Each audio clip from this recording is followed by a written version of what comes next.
Well, markets tried to bounce yesterday, but that optimism didn't last very long. Hey everyone, it's Saturday morning, March 14th, and welcome back to Capital Markets Quickie. I'm your host, Endrit Sella, here to break down yesterday's market action in just 2 minutes. Quick note before we dive in. Today's episode is brought to you by AMF Capital, Asset Management Frankfurt. Learn more about our funds and strategies at amf-capital.de. Alright, let's get started.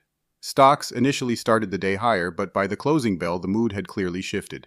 Investors continue to wrestle with a tricky combination of slowing economic growth and stubborn inflation, all while geopolitical tensions in the Middle East remain elevated.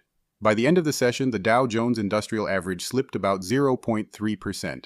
The Standard & Poor's 500 fell roughly 0.6%, and the Nasdaq Composite dropped close to 1%. And here's the bigger picture. All three major indexes just wrapped up their third straight week of losses, showing that investors remain cautious right now.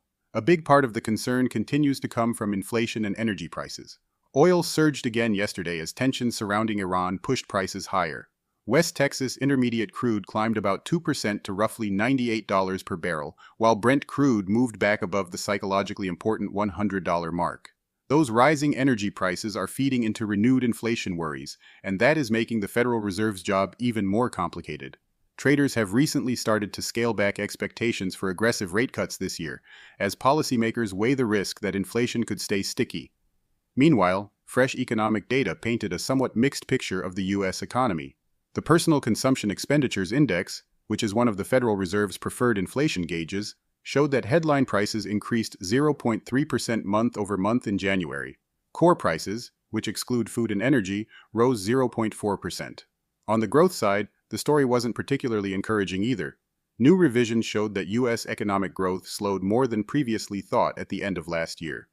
Real gross domestic product for the fourth quarter of 2025 was revised down to 0.7% growth, compared with an earlier estimate of 1.4%. And finally, consumer sentiment also weakened.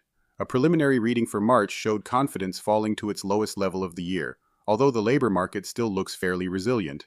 The latest data on job openings showed that vacancies actually increased slightly in February. So overall, markets are navigating a tricky environment right now. Slower growth, lingering inflation pressures, and geopolitical risks all hitting at the same time. Alright, that wraps up today's Capital Markets Quickie.